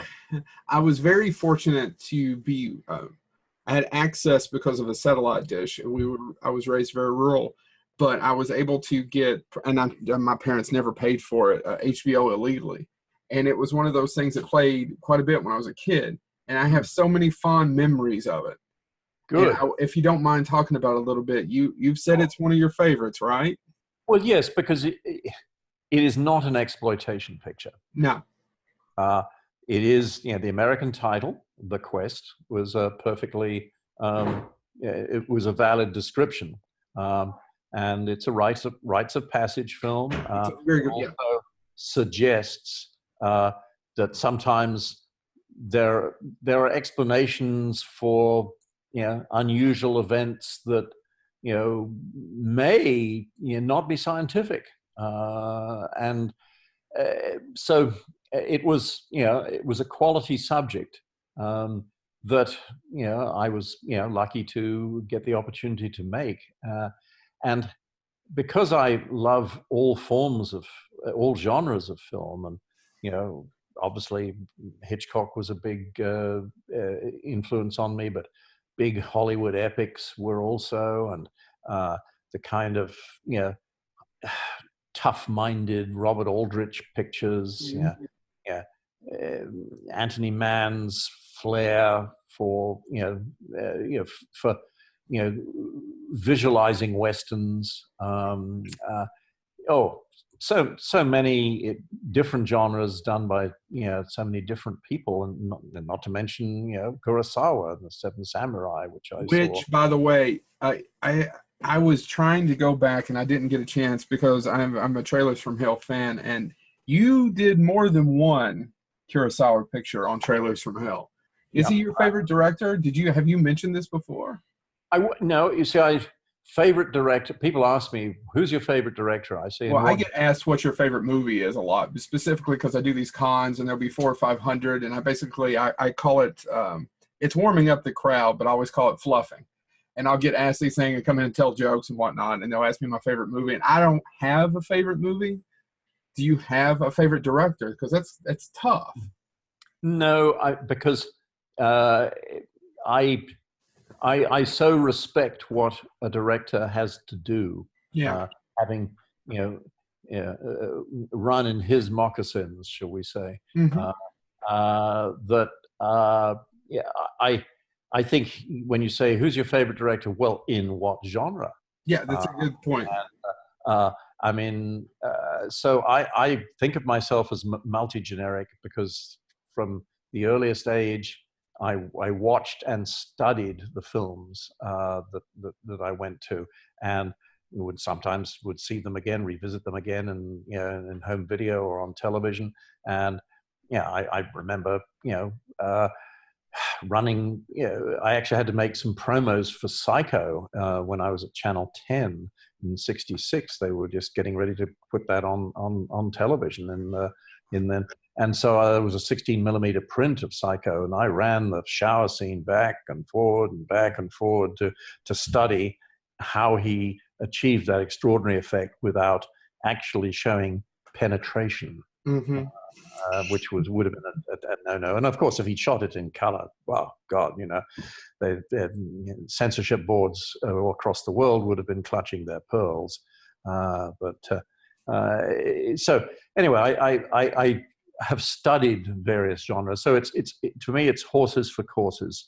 You want a suspense thriller is it noirish? Is it extreme? Which way are we going to go here? If it's a war movie, can it be as authentic as possible? When I did the remake of Sahara, the Humphrey Bogart original, and play it absolutely straight, or with Jim Belushi, by the way, it's an interesting choice. That's not a slide or a snide comment. It's just an interesting choice. Well, as so many, in let's say in television films and cable movies, which those were Showtime, correct? Showtime. There is no choice. Yeah, you have who they cast, who they feel will bring in an audience, and you work with what you've got. I worked later on Long Lost Son with Craig Sheffer, One Tree Hill, and had a long career, and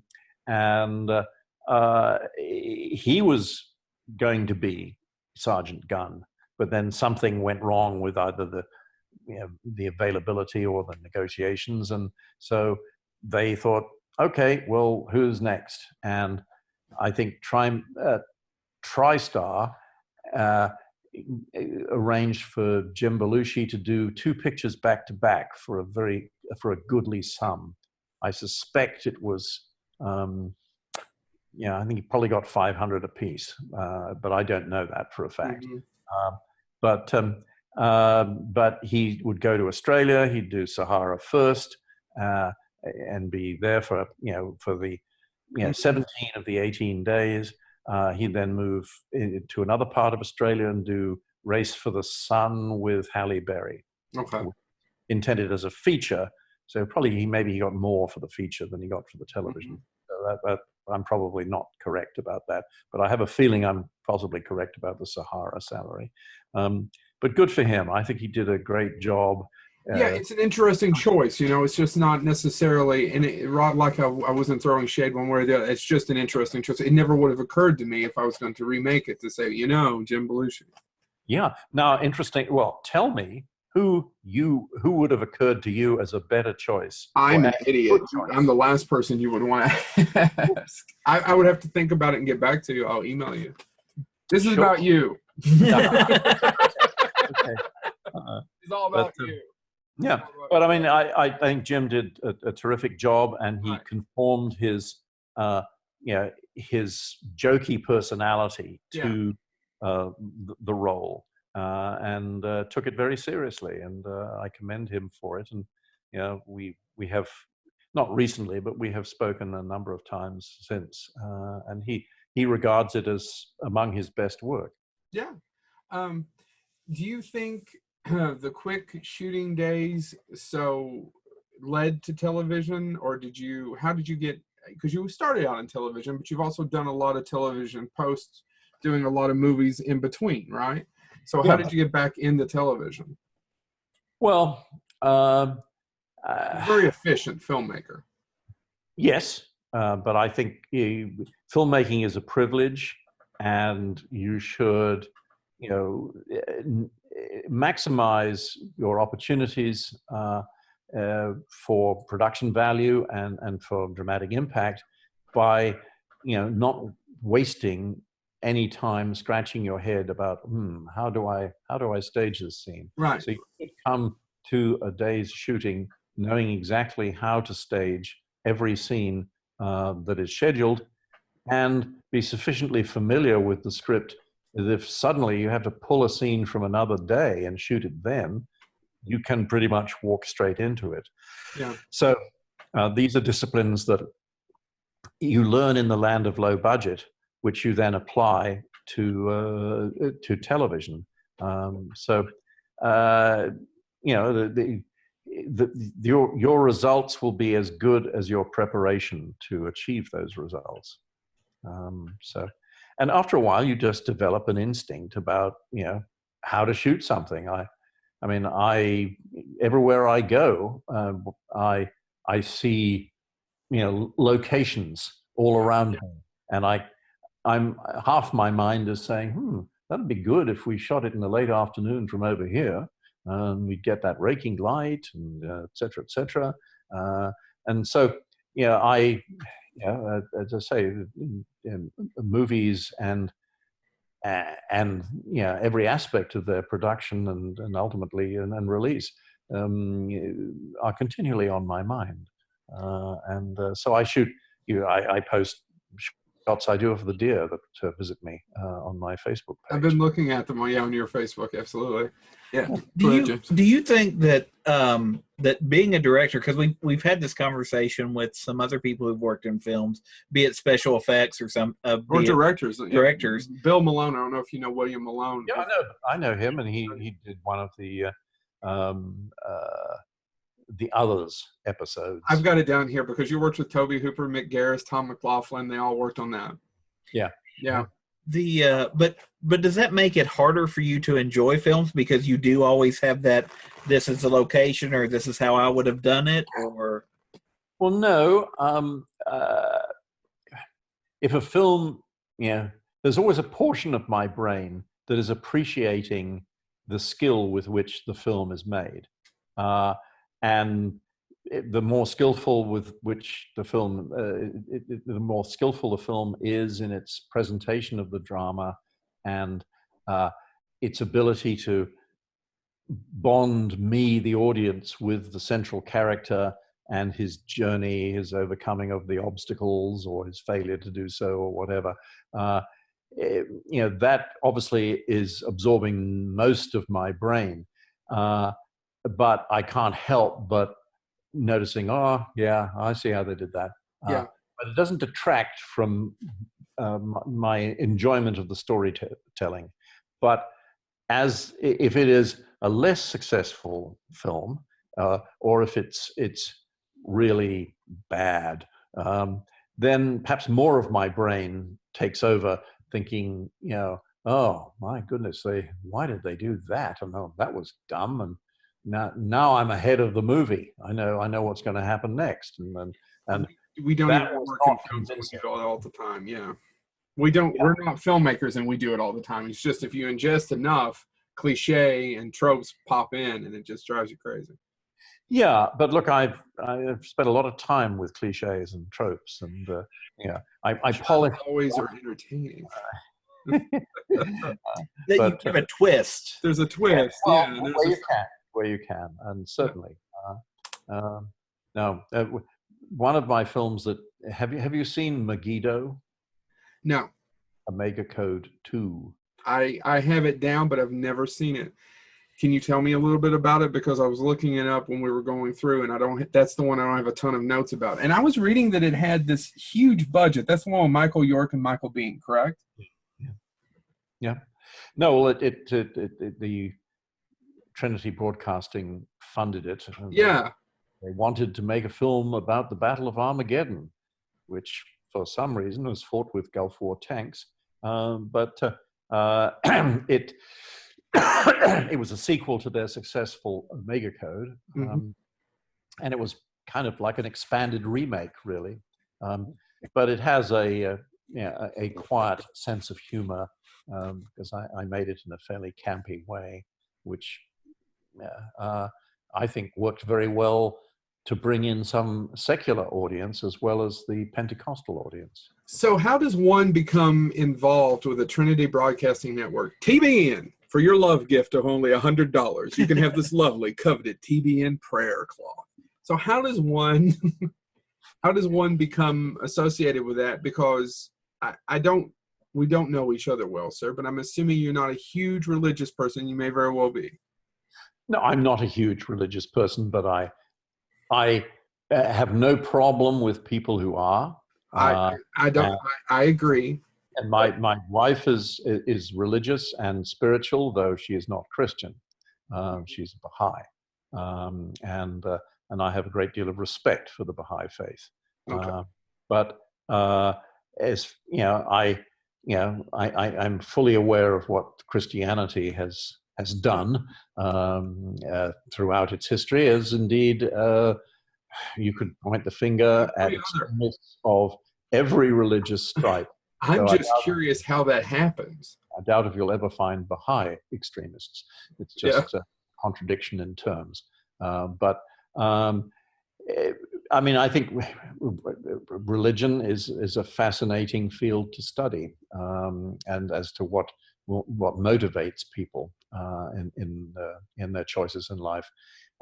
So the ways I became involved because a friend of mine was having lunch with Michael York, who said, "I'm going to be doing this sequel, and I don't want the director I had before.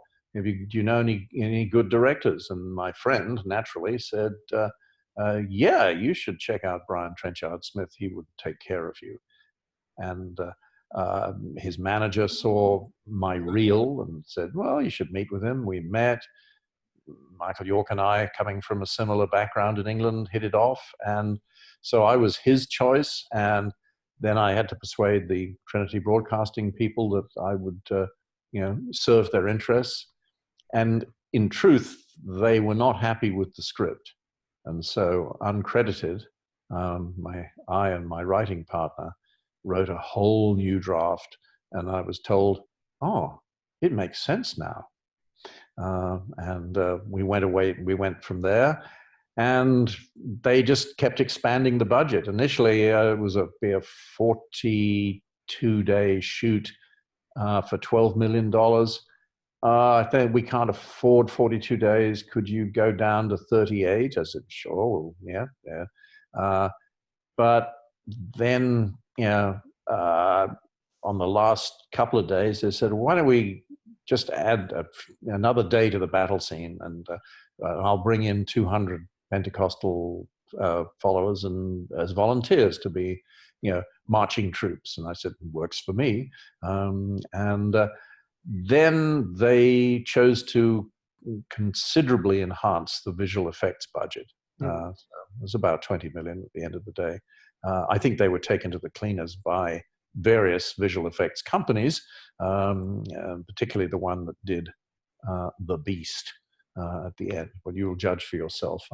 I've got to watch it now. I hadn't written a lot of questions down about it simply because I didn't know how you felt about it, because I'm familiar, being from a rural area, also with TVN, and you're telling me the story. And have you seen Ed Wood? Yes. Tim Burton. So I'm thinking about you about to get baptized, ready to direct this movie. How much? I mean, did they say, "Oh, we did Leprechaun 3 and 4"? And yeah, I think what I did was immediately show them Britannic. Yeah.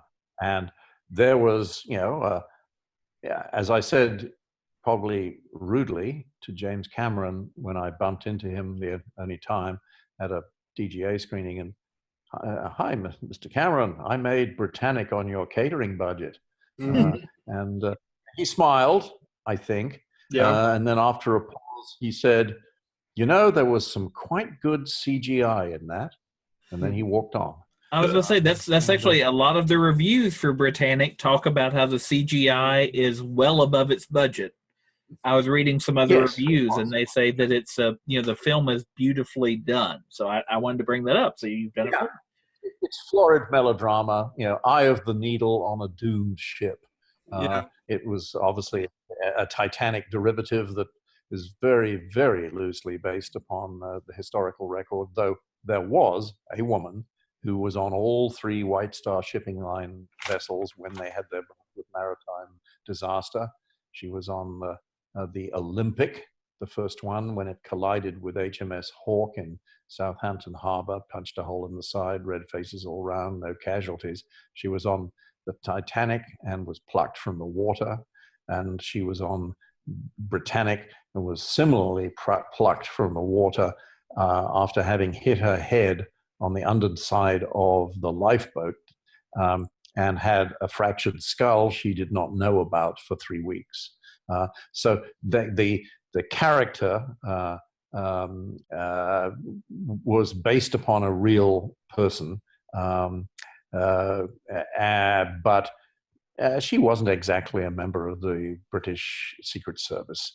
But that's a minor detail. Actually, now I'm sitting there going, has anybody made it into a horror movie where she's the one that causes all of this?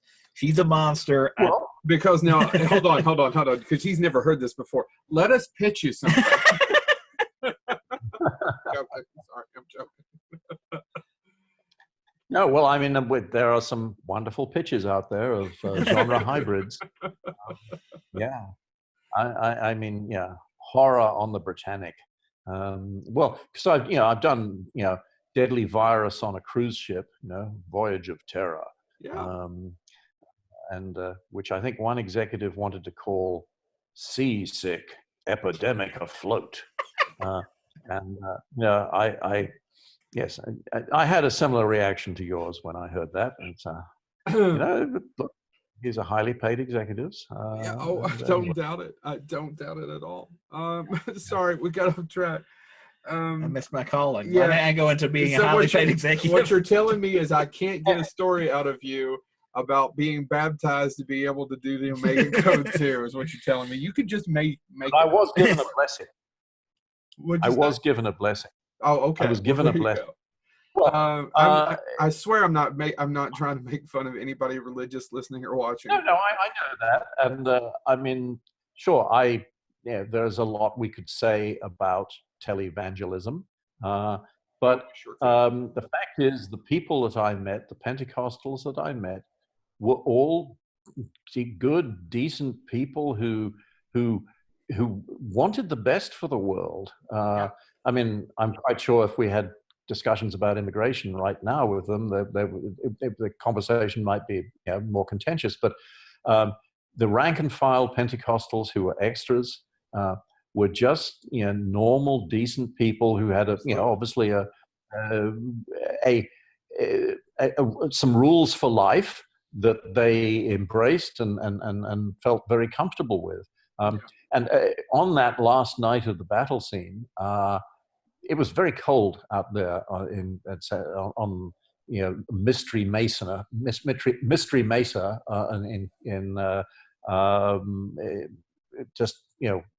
it was outside of LA by about an hour, and that's where the battles were staged.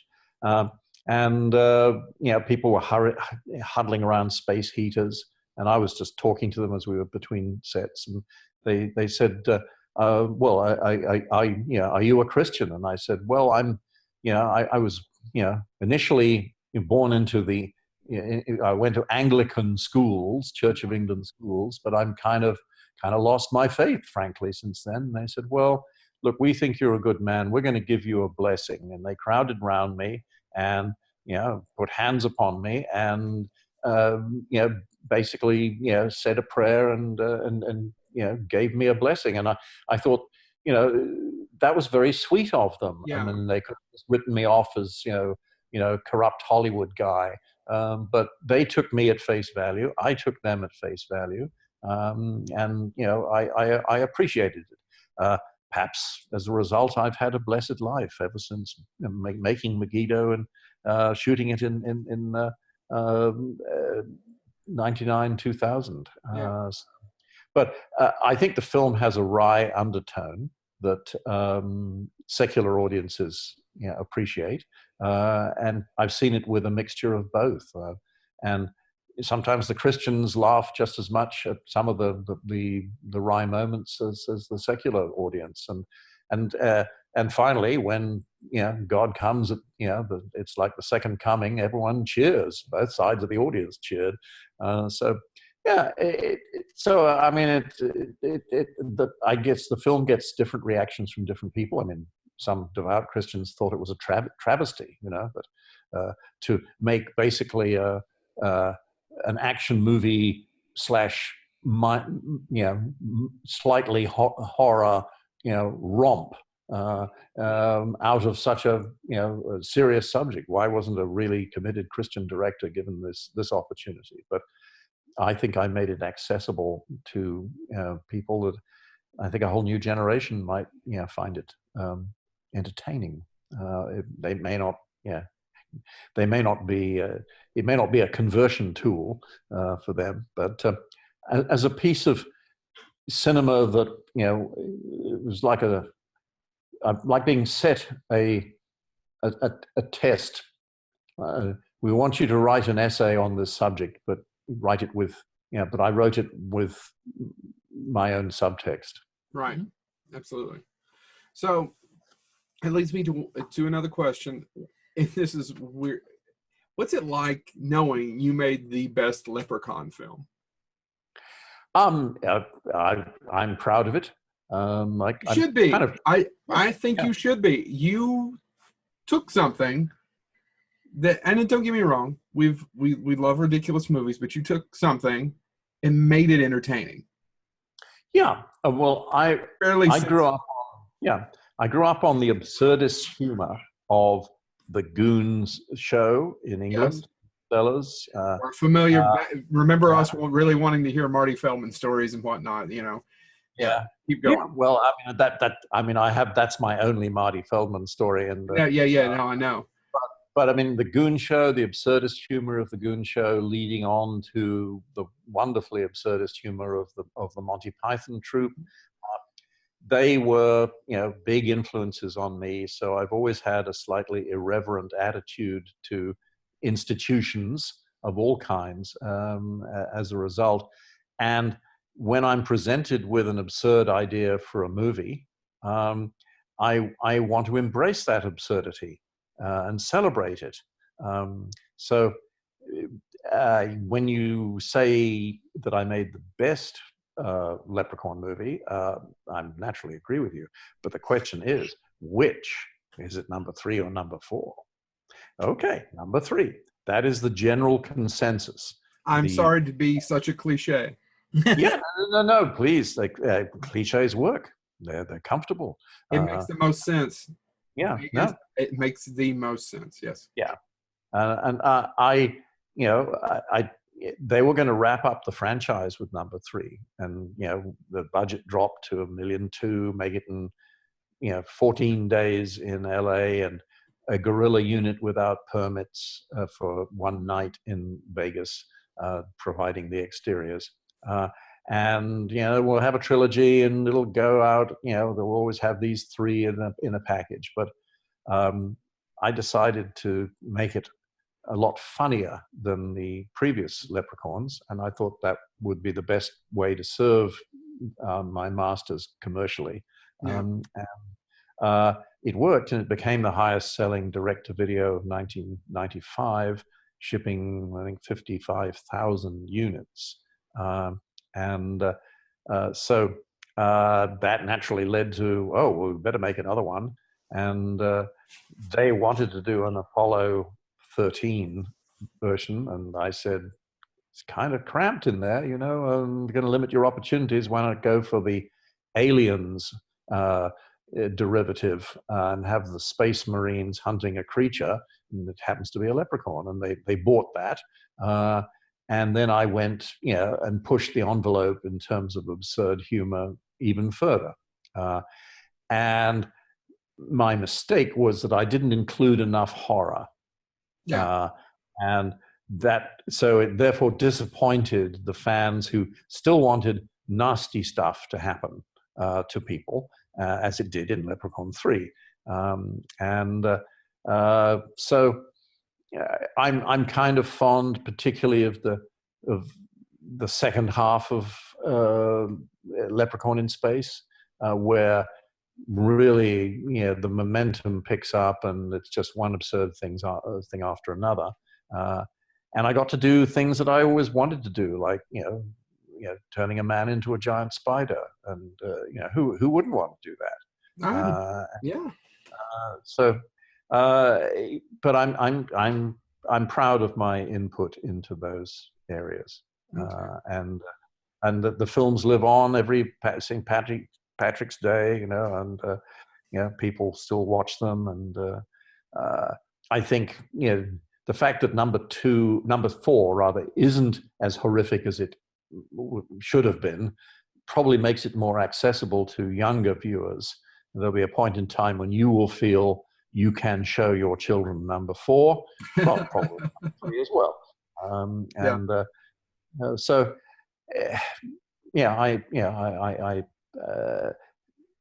if I had to do it over again, I would certainly have made, given the horror moments more oomph, I think. But the homage to the chest burster moment is my proudest contribution to that film, because I thought, now if we're going to homage aliens, we've got to have a chest burster moment. Now, what is the absolute most absurd place that a creature should emerge from his human host?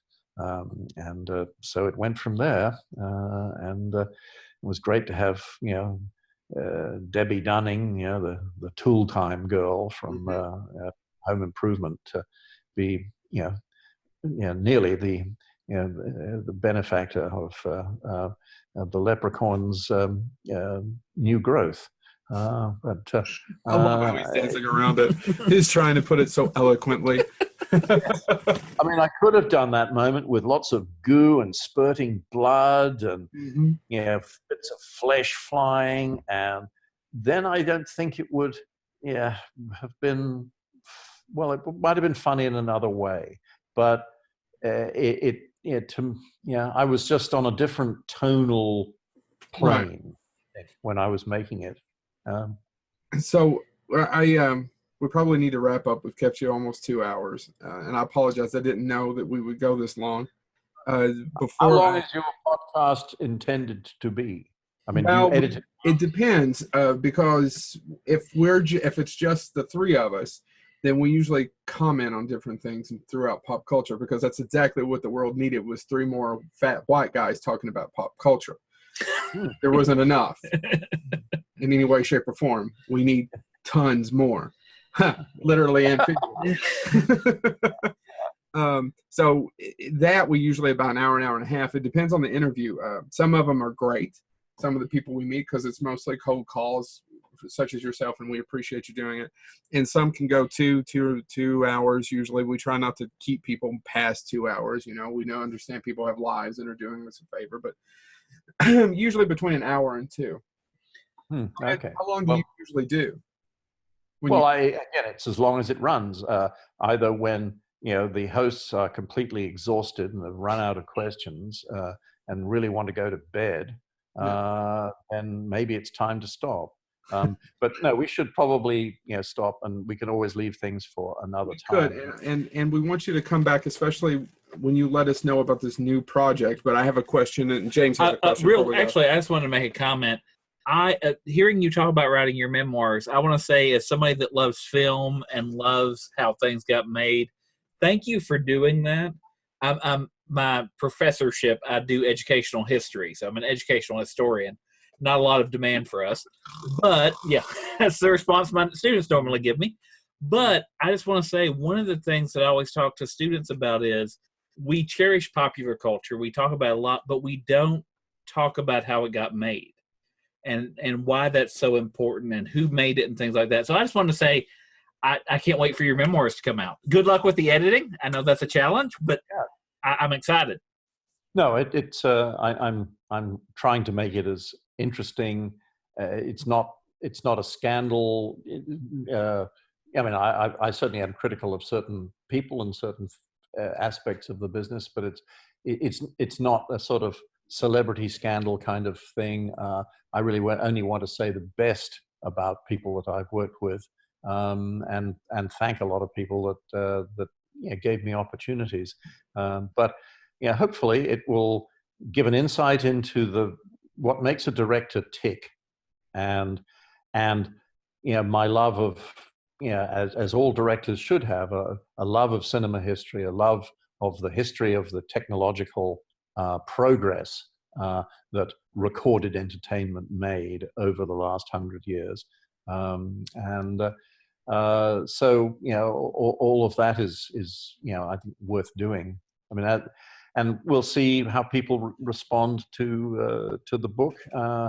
This book is my as Alice Through the Multiverse is available on Amazon and Kindle, and it is basically a time-twisting paranormal thriller with a wry undertone, as you would expect from my films, that comments on certain, it compares and contrasts certain moral, social, and political issues as they were conducted in the 16th century and present day.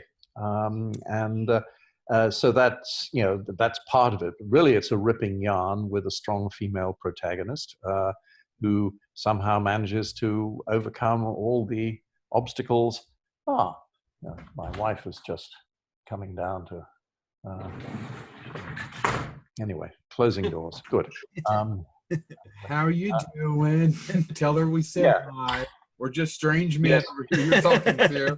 Two strange men. I won't turn the camera. Promise her we're not watching porn. We promise. My lovely wife is in a towel, which is wonderful. So I mean, the book has political subtext and has a strong environmental message, and I'm saying things that probably will discourage readers, but it's actually a fun series of cliffhangers and page turners. So I hope that those who like my films will see that this is in fact a movie in prose. It did actually start life as a screenplay that nearly it attracted some attention, but we could never get the female star that was big enough to float the boat. We couldn't get Keira Knightley, couldn't get Scarlett Johansson. This was well over 10 years ago. So it ultimately, the rights, the option lapsed. So I decided after many years to novelize it, and maybe it could now become a series on a streaming platform. So I am pursuing those options. But anyway, if people can just give up having a $5 cup of coffee one day and go to Kindle and get a $3.49 version, then I think they will have a good time. One of my friends, he would read it every night. He'd read it, from cliffhanger to cliffhanger, and then he'd go straight to sleep. And then the next night he'd read on, and that's how. But I wouldn't want people to think it's a book that can send you to sleep. Some people just read it completely over a weekend and couldn't put it down. So anyway, it's available. So I'll be interested. I'm assuming it's also available on paperback, correct? Oh yes, yeah. This is so for those of us that have to, you were talking about we're very I like tactile contact with my books, so I don't even Kindle. I like holding a book. Yes, I prefer it. I read online. I have to read too much online because I do a lot of research for Trailers from Hell and for my own and for my novel. So I have to sort of. But I certainly prefer the feel of a good book in the hand. So anyway, hopefully some of your readers or your listeners. No, we will. We'll actually buy a copy for ourselves. There's so many questions I wish we could have gotten to. That I feel like this is a good place to stop it. Pushing the book. I wanted to talk to you more about Trailers from Hell, how you got into that. Maybe some other time we can do that. One last question. Go ahead. Well, it was Elizabeth Stanley and Joe Dante called me up one day after Not Quite Hollywood came out. Yeah, about the exploitation. Yes. Yeah. So for our listeners, contributing to our site, and we now know that you used to make trailers just like Joe did, so hey, come aboard, and so I did, and over 80 later. And I've been a bit slow recently because of the memoirs, which are consuming, my time. So I hope to get back to it. Anyway, well, good. It's been very nice to talk to you. I assume, And when the broadcast ends, I'll just have just one more thing that I will tell you about. Absolutely. I'm going to stop recording now. So thank you so much. This has been Brian Trenchard Smith. I am Joe Lewis. James Thomas. Thank you so much for listening and watching Bonehead.